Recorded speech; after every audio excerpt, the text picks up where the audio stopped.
الحمد لله الذي أنزل على عبده الكتاب ولم يجعل له عوجا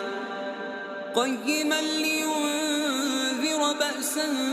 شديدا من لدنه ويبشر المؤمنين الذين يعملون الصالحات أن لهم أجرا حسنا ماكثين فيه أبدا وينذر الذين قالوا اتخذ الله ولدا ما لهم به من علم